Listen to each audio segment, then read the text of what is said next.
look, I've got to ask you at the top there, really, are people who refuse the vaccine selfish, do you think? I wouldn't use that word. I wouldn't say that people who refuse the vaccine are selfish, because I think being selfish implies that you're motivated solely for yourself by your decision, and you don't care about others. And I think that I don't agree with people who aren't having the vaccine, but I wouldn't smear them all as being selfish. I think they have a variety of reasons why they don't want to have the vaccine. I don't agree with those reasons, but they're entitled to make that decision. And being selfish implies that you have no care or consideration for others, and I don't think that isn't the reason why they're not having it. Yeah. But ultimately, though, I would strongly encourage everyone to have a vaccine. And I don't like this sort of somehow talking about the government in quite a sinister way. I mean, let's be very clear that the Prime Minister is absolutely focused. He made a right call on the vaccine. He got us millions of jabs of the vaccine. We're further ahead than almost any country in the world.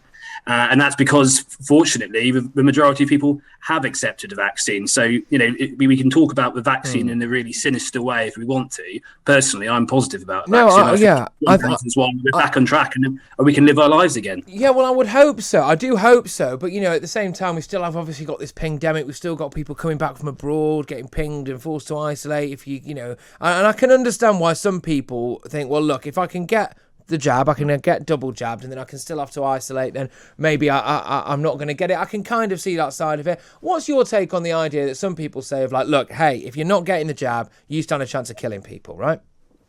Well, look, there is a reality here. So my understanding of the situation is, if you do get fully vaccinated, you are more protected yourself. Of course, no vaccine is 100% effective, but you are more protected yourself, and if you do get it, you're much less likely to get really ill because of it. So that's one of the reasons why I think people should have a vaccine. And the second reason why I think they should have a vaccine is we also know that it cuts transmission in the community, so yes, of course it's conceivable that by you deciding to not have the vaccine, it might mean that you pick up the virus and you transmit it to somebody else. And even if that person who's vulnerable has had both vaccines, there is a small chance that it could still evade that. So of course it is possible that might be the case. I also think there's a point here, which is that if everybody had taken the decision that they've taken to not have the vaccine, we wouldn't be where we are. We'd still be in a full-on lockdown. Yeah. So, and there is a real risk here. I mean, I think hopefully we're probably going to be okay. The numbers are looking really good today. I mean, it seems we're going in the right direction. But, say if there's a bit of a blip and there's a bit of a challenging time ahead, there is a chance that some restrictions might be brought back, partly as a result of unvaccinated people who have turned down a vaccine, winding up in hospital. And of course, I imagine the vast majority of these individuals who are refusing the vaccine, if they did get COVID as a result and got badly ill, I think they'd be in the hospital, putting pressure on our NHS services that need not be applied. I do wonder where that ends, though. Then people who have overeaten consistently for the last however many years, they're putting pressure on the NHS. Smokers, they're putting pressure on the NHS. Alcoholics, etc. I just wonder, is it fair really now to just kind of bracket the people who've not had the vaccine who get COVID and end up in hospital as? The quotes some quite selfish ones, Yeah, I think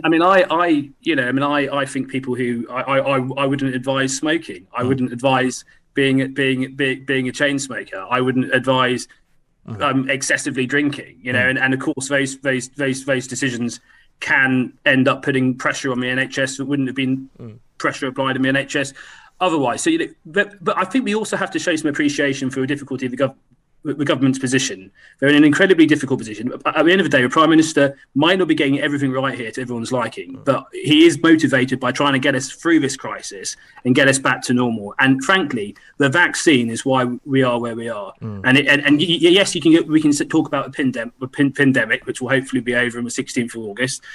There's certainly an argument to say maybe that date should be brought forward, but that's for a different day. Yeah. But ultimately, we're in a totally different position to what we were just a short while ago. We're able to go into the pub. We don't have to have a face mask. We can meet up with who we want to. And we are on track to properly getting back to normal, which we must do, by the way. I mean, I'm absolutely not a new normal. So I'm very strong on that. In terms of, I find it incredibly difficult to vote for any more restrictions, but at the same time, I'm very pro-vaccine. And obviously not pro-compulsory vaccine. I think, can I just say, I think the way you're expressing it here, right, is perfect, right? Which is that, look, you're pro-vaccine. You essentially, you've made a case for it. There is obviously a compelling case for it. I do think that the government has done a stellar job in sourcing all of these jabs, whether you want them or not. I think it's been world leading, and that's the kind of thing you can win an election off on its own, right? I think that's great. What I personally, and I know a lot of our listeners have had an issue with, and I do personally have an issue with, I have felt quite coerced, right? I have felt quite coerced by the likes of, your Witties and co, beamed into my front room every evening, the rolling death tolls, the people in the media pushing it, people in the medical community as well, and also, like the ones that when I actually went to this vaccine centre, why haven't you got it soon? I'm here now, just give it to me, right? I don't need to be berated for the fact that I've delayed it a bit. And I think there is a sense, Tom, of coercion out there, and I think that's quite wrong. Well, I think pressure. I think people are just so desperate to get back to normal. And I think that, we do know that a lot of the people who are, of course, there's this point about some of the people who have tested positive for COVID in hospital at the moment aren't actually in there principally because of COVID. Exactly. They've been tested. But there are many. There are still, having said that, there still are a good proportion of those who have tested positive for COVID who are in the hospital because of COVID.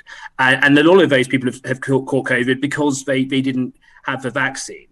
I think it is safe. It's very safe, and I think I can't really see any logical reason why, other than if there's a medical reason, why we wouldn't want to have it.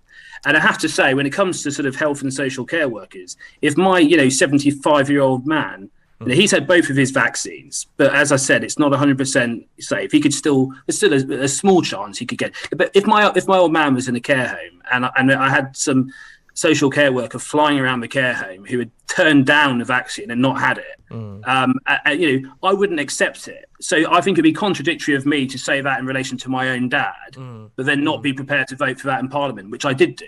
I do think it should be, if you're going to work in health and social care sector. Look, the decision to have the vaccine is your personal decision. It is a decision we all have to make. But ultimately, we also have to realise that the decision to not have the vaccine, it does have consequence for others as well. Ultimately, we are all in this together, and we're only going to get through it together. And fortunately, the vast majority of people have accepted the vaccine, other than feeling a bit groggy for a day afterwards, which I did. I felt a little bit achy. But other than that, I'm on tip-top form at the moment, and I encourage everybody else to go and have it.